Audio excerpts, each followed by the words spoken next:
This is Annie Fox for Family Confidential, Secrets of Successful Parenting.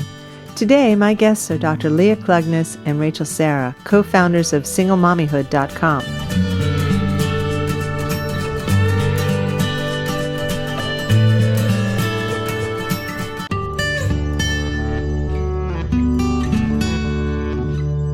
Today, I'm fortunate to have two outstanding guests, Dr. Leah Klungness and Rachel Sarah.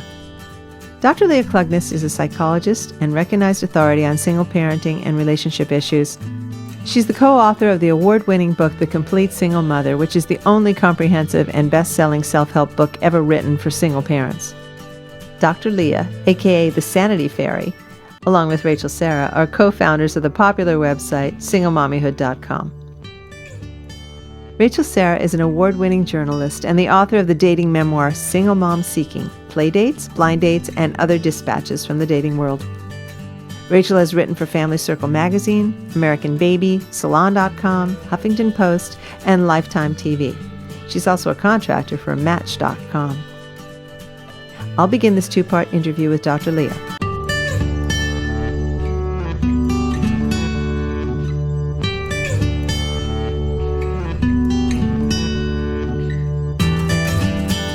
Welcome, Dr. Leah. Thank you. I'm so delighted you're here, and I've got to say that even though I am not a single mom, this book that you've written, The Complete Single Mother, has to be a Bible for the millions of single moms who are out there. Thank you for writing it. You're welcome. I've heard that feedback from many single moms, no matter how they reached that status in life. It's a support group in your hand filled with information that has been found very useful by single moms of all types. Your co-author, Andrea Engbert, and yourself, there's a wonderful introduction in the book that's describing how both of you came to this place in your life, which I found really interesting. And we have a little bit of time to talk about your own experience because I think it's a wonderful story of perseverance and guts. And I want to inspire the people who are listening. So can you please tell us a little bit about how you got to be a single mom? It wasn't what you planned, was it?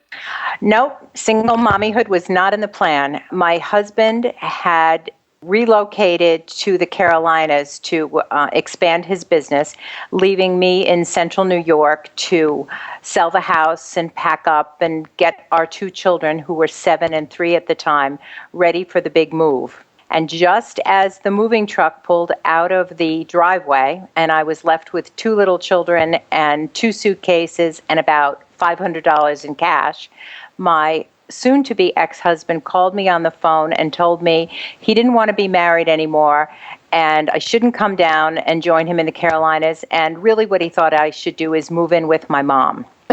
He's one to give advice, huh? Yes. Wow. So very fortunately, I had already been accepted to graduate school at the University of South Carolina. I was interested in becoming a psychologist. But I suddenly had no backup system, no child care, no real guide or mentor to help me make that transition to single motherhood. But I knew I had to create a new life for the children and me. So we moved down to Columbia, South Carolina, where I didn't know a single person for 1,000 miles in any direction. And we started our life together.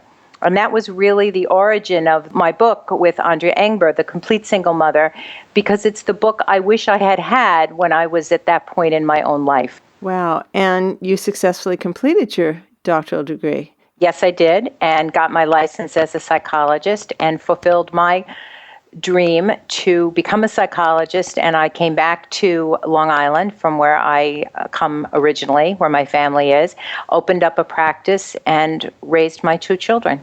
Now, you make it sound like I set this goal and I just did it. But I'm sure there were a lot of bumps along the way because that's a hard road to go with 2 children and a supportive partner.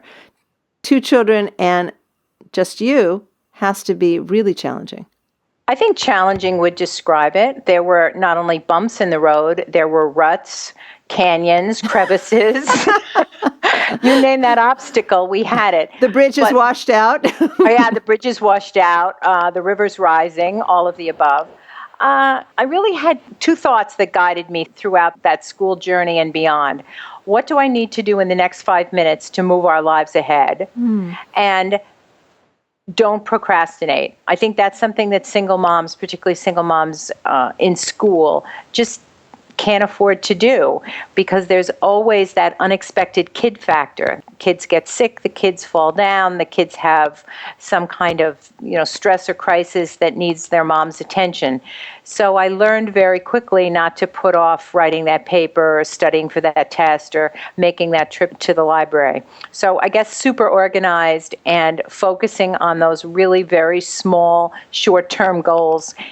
If I could pass on any words of wisdom, that would be it for single moms trying to move ahead in their own lives. And you moved ahead, and look where you're now, because this book obviously is a culmination of life experience, and I'm guessing wisdom that you've gained from helping your patients. Definitely. I have many single moms who I've seen over the years in my practice, and it is really from them that many of the dilemmas that are presented in the book and responded to come from. It's a continuing challenge, and the challenge in some ways stays the same. How do I achieve success with all of these different roles, career, motherhood?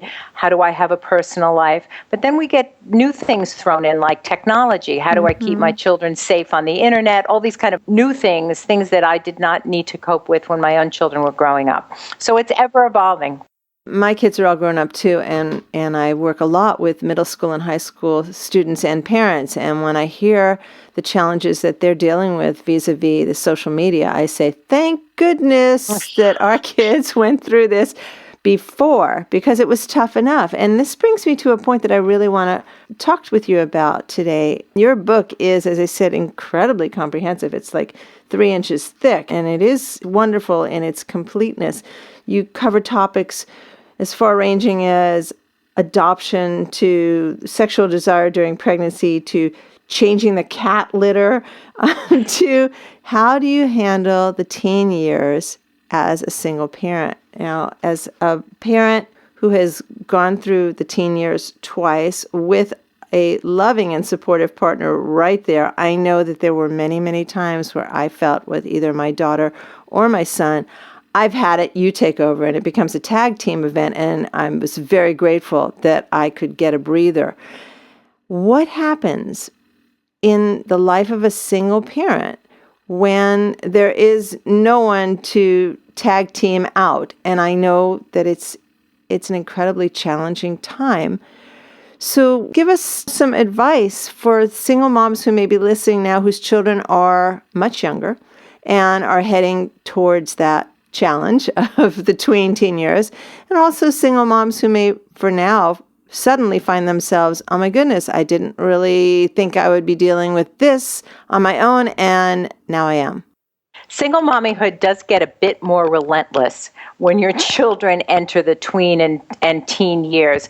I always have to smile when single moms say to me, well, when they're both in school, I can do this and this and this and this. And yes, of course, you're past potty training and past some of those other obstacles, but things, as I said, do get a bit more relentless. The flip side of not being able to be a tag team, and I think that's an important thing when you're a single parent, is to try to maintain an optimistic, realistic perspective.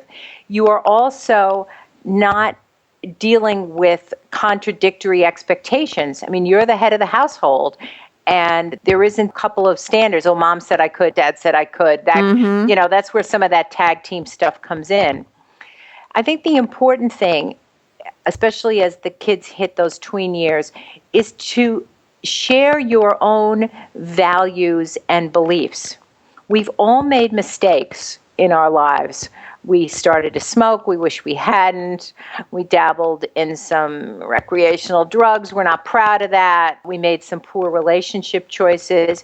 Instead of feeling like these are things you can never share with your children, this is the things to share. I mean, obviously, we're talking a bit of editing here. They certainly don't need to know every gory detail, but they do need to know have the comfort of knowing you've made mistakes, you've learned from the mistakes, you're kind of passing that along, And in sharing what's going on in your life, you then open the door for them to share what's going on in their life. It's a tired cliche, but it's right there in one of the great parenting truths. You've got to keep the conversation going. You can't keep your kids safe unless they talk to you, and you need to know what's going on in their lives. You talk a bit in your book about the extra closeness, one of the benefits of being a single mom, that extra closeness and connection that one fosters with a child or children that may be special in this kind of relationship. Definitely. There was an interesting research study that came out about 15 years ago that was used to whip single parents about poor outcomes with their kids. Oh, there's more drinking, there's more this, there's more that. And in closer inspection of the study, what they really found out was that children of single parents just disclosed more to their parents. And the parents were saying, yes, I know my child smokes. Yes, I know my child has done this. Yes, I know my child has done that. Because they were part of the authentic conversation of their kids' lives. Mm-hmm. So there is that special closeness. You do have a lot of shared memories and a lot of little inside jokes and things that are special to your family, special rituals, special this, special that. I was just spending some time with my grown-up babies a month or so ago, and the conversation was about, remember when we had Mexican food for Christmas? Now, I'm here to tell you that was kind of a tough time for me to think about what to do to make things festive, and it was really kind of a Hail Mary effort. But look what they're talking about how many years later. That they remembered that. And so happily and so joyfully. Interesting. You've touched on something I want to go back to, this special closeness. What happens when your teen starts dating and there is all of a sudden that very normal shift for the teen son or daughter to want to be spending more time with their significant other? How do moms deal with that? Well, it's interesting, this whole concept of tween and teen dating. First of all, as a parent today, you need to know exactly what dating means, because dating doesn't mean to tweens and teens what dating meant to us. One of the things that's happening in middle schools now is kids will have, and they're really not supposed to at their age, but it's happening, Facebook pages, and they'll indicate that their relationship status is married. I mean, these kids are 13. So Johnny changes his relationship status to married, and Susie changes her relationship status to married. All their friends can see that, and what does that mean? They're dating. I think... So 2 weeks down the road when they break up, do they put divorced? Yeah, they put divorced or separated. I don't know. I think that a lot of what parents of tweens and teens today need to do is to be more social media savvy than they might have been. Many of us still prefer those face-to-face meetings or the telephone call, but our kids today are really into the instant messaging and the texting and these kinds of things. I'm a big believer in having the computer in a public area in the house. Right. I don't think anything good in terms of monitoring your kids or keeping them safe or being part of the authentic conversation in their life happens when their bedroom door is closed. So, yes, they're going to want to spend time away from you. That's been your goal all along, to have them be independent and take their own place in the world and have their own romantic relationships. I don't think any of us can really choke out the phrase sexual relationships when it comes to our children. But that's what we want. We want fully developed, grown-ups. And part of that is they're suddenly not going to want to be attached to our hip and do everything with us. Now, that's the rational view. And of course, I agree totally. That is in your job description. You are to launch this little baby into young adulthood 18 years down the road.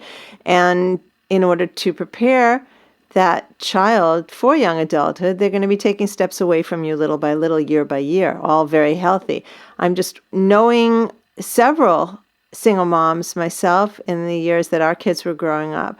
I found that many of them were overprotective of their children in terms of the closeness of the relationship, so that when a boyfriend or girlfriend came into the picture in high school, it was difficult for these particular women to figure out, okay, it's not just me and my child anymore. There is actually a rival.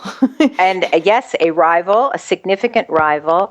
And also the fact that their child was starting to have boyfriend, girlfriend, romantic relationships. For some single parents, highlights the fact that their own libido has been dormant. Interesting. So it brings up that their child does not need them 24/7 as they might have as, infants or toddlers. And they're seeing their child be happy, be excited, be looking forward to seeing someone.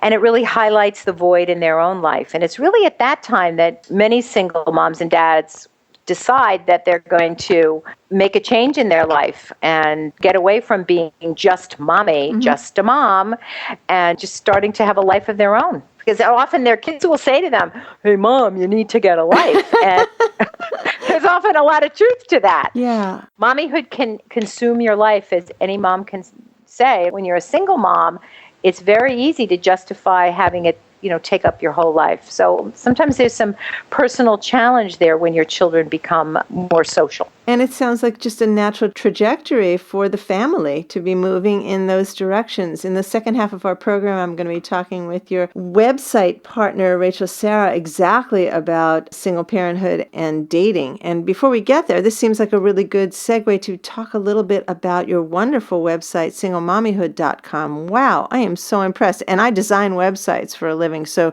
when I see a good one, I'm really impressed. Tell me how you and Rachel Sarah got together to work on this. Rachel, Sarah, and I met several years ago at the very first expo for choice moms, for women who choose single motherhood through donor insemination or adoption. And I hope everyone who's listening has had the experience of meeting someone and just clicking. And Rachel and I just clicked. We were both scheduled to present at this expo, and right away decided we wanted to do a presentation together on single moms and dating. And so wait a minute, did you each have a presentation plan and then you just tossed it and decided to do one together? Yes. That's bold. It was just, that chemistry, that connection, that interest, that laughter. We just didn't want to let it go. I was scheduled to talk about relationships. She was scheduled to talk about dating. We got up, we did it together. We got the biggest, most appreciative laughs of the day. And we both looked at one another and said, this is just too much fun to let go. And from that, singlemommyhood.com was born.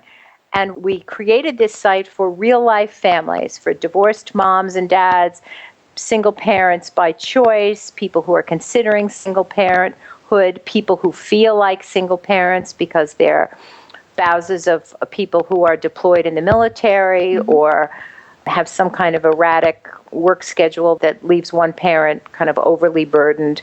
It's a wonderful place. It's a soft place to land. It's a good place to share your concerns. We've really built a very vibrant and exciting community. We're very proud of what goes on at singlemommyhood.com. Oh, you absolutely should be. How long has this site been in existence? For about a year and a half. Wow. And it's just growing phenomenally. That's terrific.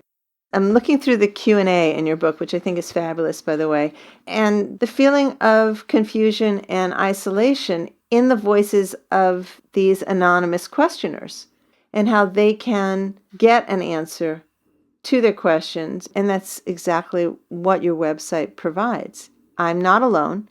I'm part of a community, and we can learn from each other. Yes, definitely. You're never alone at Single Mommyhood. And I think that's part of the very encouraging feedback we get.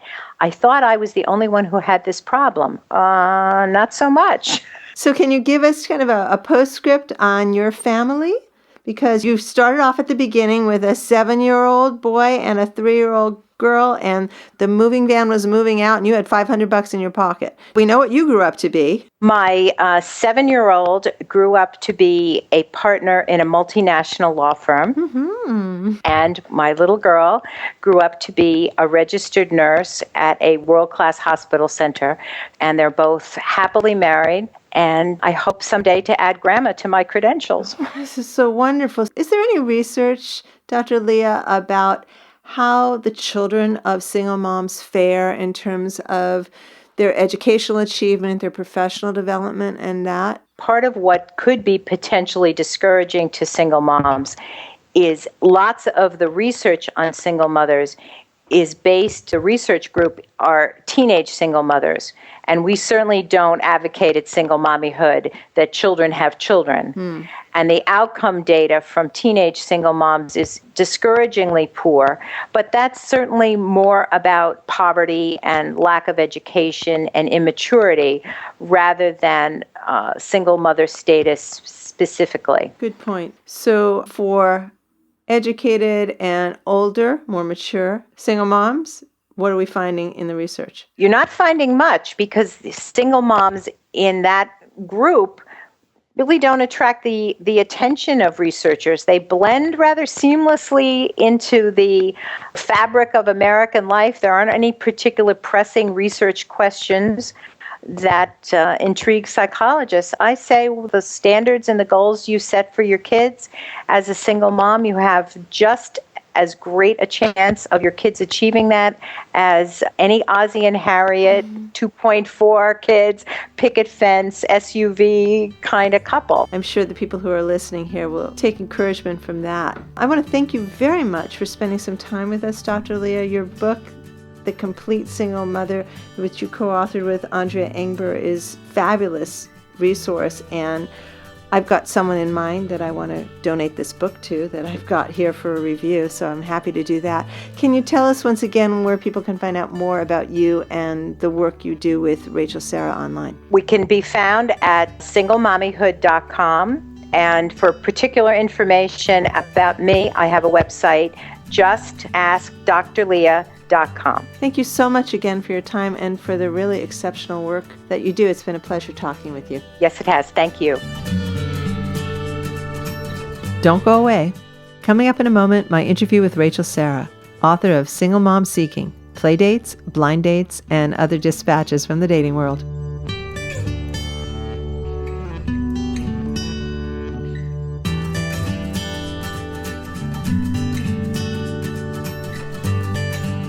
Welcome, Rachel. Hello, Annie. Thanks for having me. My pleasure. Thanks for writing this really fun book. Well, I don't know if it was so fun while you're in the middle of all of it, but it's a very fun read. Single Mom Seeking, Playdates, Blind Dates, and Other Dispatches from the Dating World.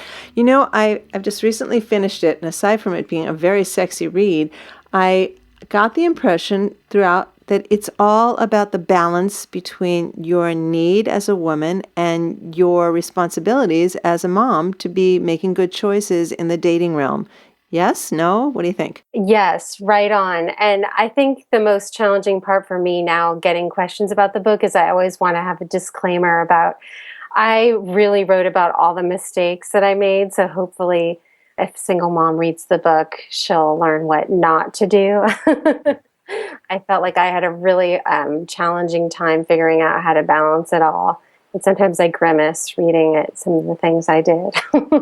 Well, how could you know? I mean, really, when you're in this situation for the first time, you're in it for the first time. I'm guessing that part of your impetus for writing the book was to help other people, but maybe it was a book that would have been helpful to you if you had had it available at the beginning of this journey. That's exactly why I went about writing the book, because when I decided that maybe I could start dating again, possibly, a few years into single motherhood, I went out looking for a book, and I get teased by my friends that my way of learning how to do something before I dive into something new is researching and reading about it. And so, yeah, I went out there and I found a couple of rather dry manuals written by people in the psychology field.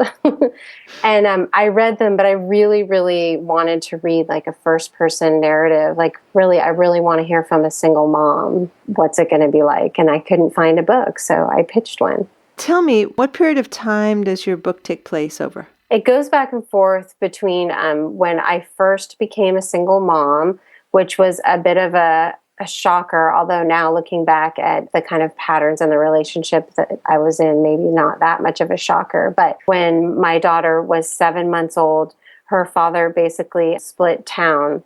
And so he went out to buy a latte and never came back? Pretty much. Whoa. Yeah, I remember reading you were expecting him to come back, right? Yes, he left the house Thanksgiving Day and later sent me an email saying that he decided this was best for everybody and he moved to Europe, and that's where he's been since. Interesting definition of the word best, huh? Well, we're all laughing now, right? Yeah, exactly. And so from the time, raising a little baby on my own, then going to a few years later, deciding, I guess it was right around the same time when my daughter was going into preschool, thinking about dating again. And so up until I put myself on Match.com when she was in preschool. I mean, I don't know what your pre-baby dad experience was vis-a-vis the internet, but I'd love to hear you contrasting that with what your experience was going online to find a match. I actually had almost no dating experience prior to being a single mom. I was definitely one of those young women who just kind of like fell into relationships and really did not question, like, is this a good decision for me? I really just kind of like got into long-term relationships. And it was such a big learning lesson. And no, I didn't end up meeting anybody online. Just the process of like really going through and everything from like browsing men to like being able to take baby steps, by emailing before calling. Even the process of writing your profile, it really makes you take a good hard look at yourself. And then, of course, the stakes are so high when you have a child, and it really makes you question, like, do I even want to take the time to go out on a coffee date with this guy? Is it going to be worth it? Well, this is interesting. When people are pregnant, we say you're eating for two. This almost sounds to me like you're dating for two, that there's another voice inside your head that you have to consider and inside your heart before you make a move even to have a coffee date. Yes, and I remember one of my girlfriends saying to me that when I start dating again, I should really ask the question, would this man make a good father to my child? Which I thought was such a far-fetched question because I was not out there looking for a replacement for a father. I was looking for a life partner.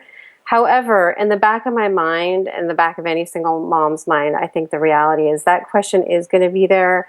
I mean, you really need to really know that somebody not only would love the idea of becoming a parent, but then asking yourself the question, do my parenting values match this guy's parenting values, which of course are like huge questions, not necessarily to bring up on a coffee date. Really? That's a huge question. So Yes. This is a whole other thing. So is there such thing as casual dating for a single mom? I have known many single moms who've tried it, and I did try it myself and was not capable of it. And some of that I think is for solo parents like myself, when you really have sole custody of your child and sole responsibility. It's dividing up your life like that into sections can be really challenging. Now, I know other single moms who have, like, say, shared custody, and it's really clear exactly when they have their weekends. And so they really can schedule out to just, if they're dating someone, just to see him on these certain weekends every month and keep it totally separate from the kids. But of course, once you get serious with somebody and get emotionally involved, eventually you're going to want to introduce your children and want him to meet your kids. What's the right time to do that in a relationship? That's such a good question. And I know from when I was reading those books, they say anything from like, you should wait at least 2 months. Definitely, we recommend you give it 6 months. But I have found in my experience and talking to other single moms, there's really no set date. There's so many different factors involved, everything from like how old is your child? It's one thing to say if you have a preschooler and you've been dating somebody for a couple months and you decide you're all going to go out and get an ice cream together one afternoon, and it's just going to be an hour, you're going to be in the park, it's going to be a very kid focused, quote, date. That's one thing where, your preschooler most likely will see this other person as a friend. Mm-hmm. If you're dating as a single mom and you have a teenager and you think you're like going to pull that off, I want to introduce you to my friend and we're going to go bowling. Your teenager is going to know what's going on. And so I've found that when your kids get older, it's really important to be honest. That doesn't mean like sharing what you did on your date, but yes, being honest that I'm thinking about dating again. My phone might be ringing rather than trying to hide it. I think you bring up an interesting point about teens. Most of my experience is working with tweens and teens and their parents, and through my website answering all kinds of questions about my mom is dating, my mom is engaged and I just found out and they didn't even ask me about it, and how lonely and resentful and hurt the teen child can feel after they've had sometimes, a decade or more of single parenting and that closeness. And then from their perspective, all of a sudden, their mom is introducing not just, this is my friend, but, oh, by the way, we're getting married in 2 months. This is going to be your stepdad. So painful. It's kind of the natural extension of what you talk about in your book, is how to incorporate that sense of, yes, of course, I am still your mom and I'm entitled to a life. Yes, exactly. Just to completely be an open book, I did actually meet someone. Yay. Is that a yay? Yeah, it's a big yay. Okay. So after now, like seriously dating off and on for close to a decade, I met someone, an amazing, amazing man, and we are now engaged. Super, super exciting. That's very exciting. Yeah.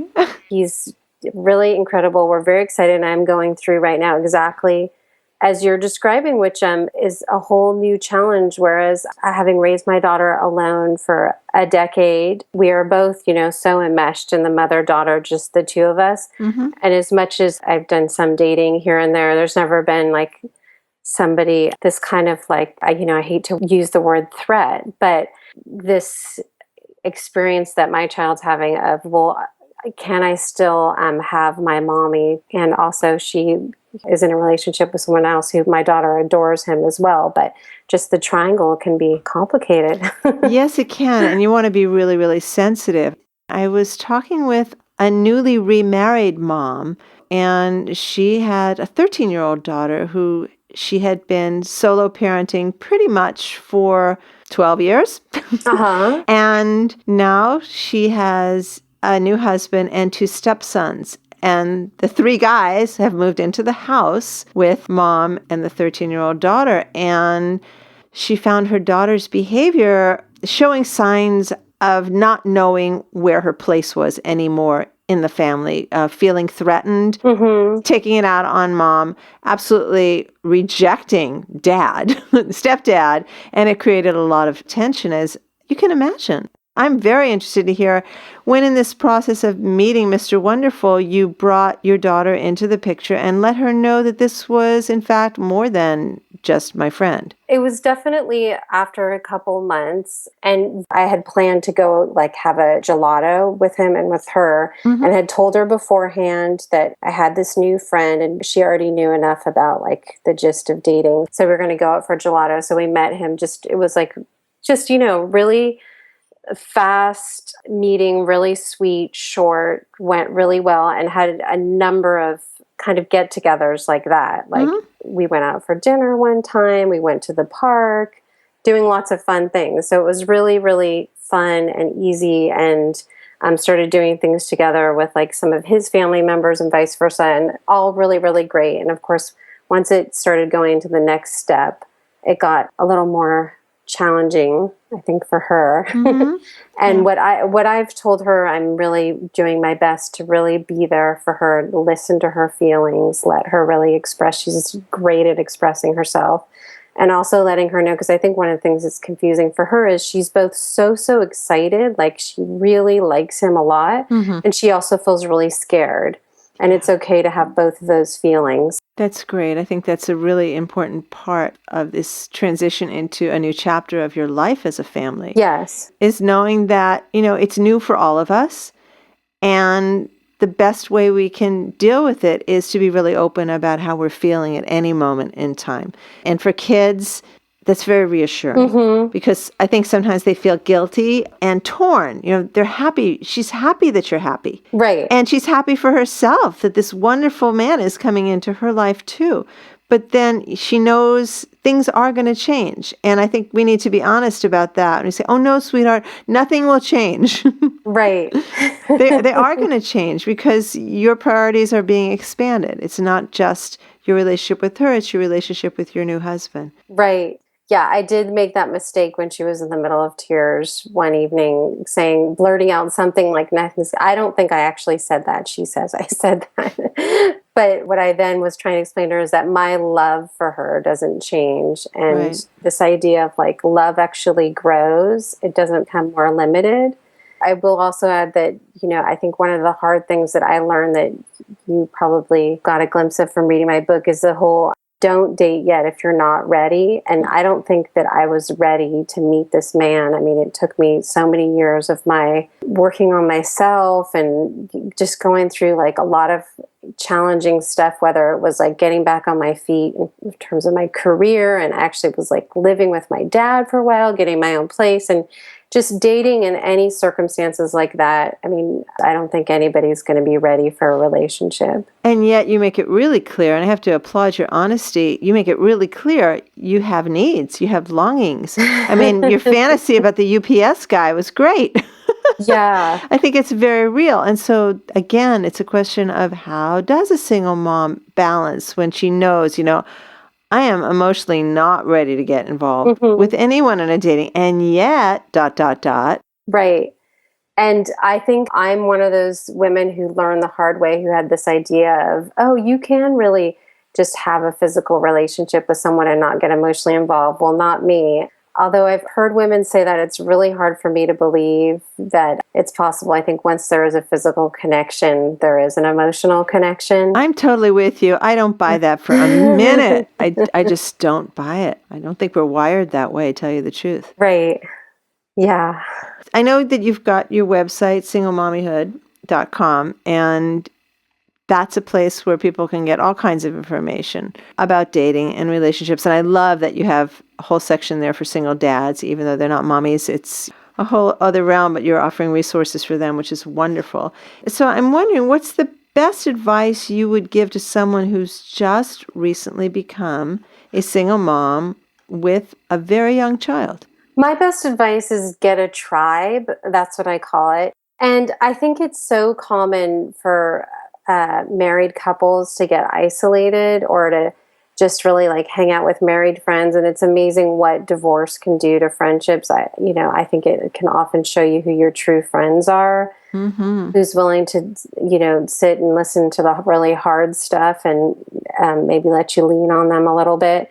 There are so many women who are in your boat and they're out there at the playgrounds and they're at your, at your preschool, to just really reach out and say hi and maybe even offer to get a snack together after preschool, or if you're cooking dinner, offer to have this new friend over, and you can really lean on each other and look out for each other. And then one of the best parts is that if you do start to date again, this is going to be a really true friend and a great bogus detector if you want to introduce your potential boyfriend.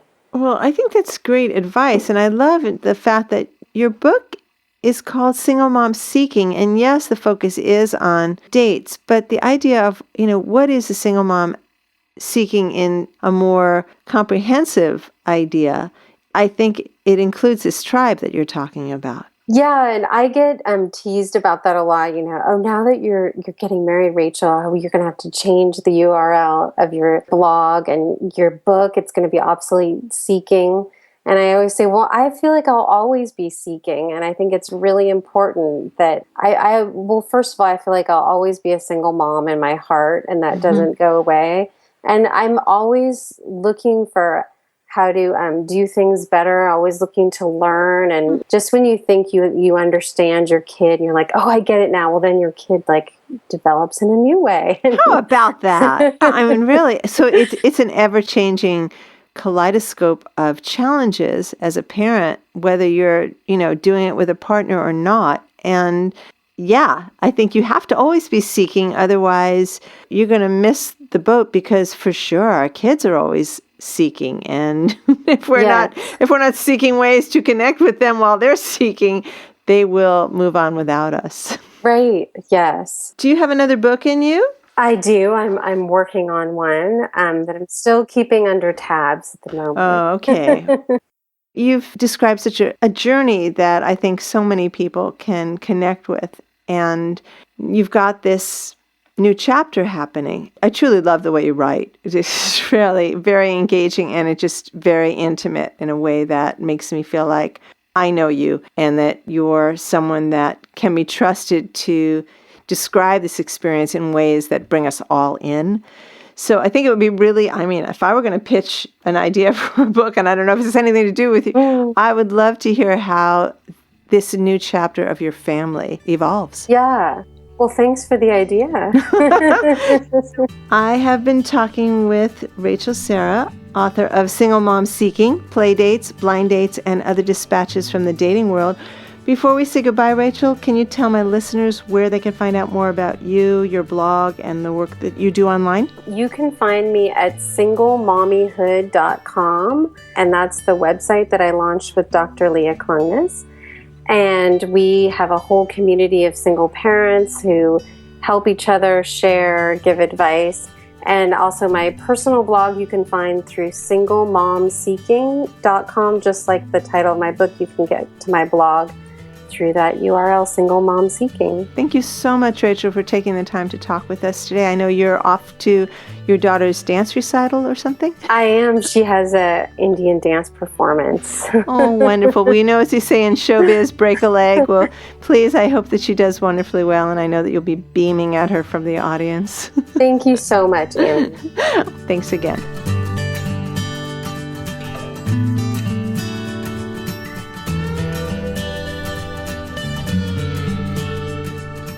This is Annie Fox for Family Confidential. To learn more about my work with tweens, teens, and parents, visit anniefox.com. And tune in next time when my guest will be David McQueen, outspoken blogger, mentor, and international speaker empowering adults and youth alike on subjects such as leadership, career paths, and communication skills. Till then, happy parenting!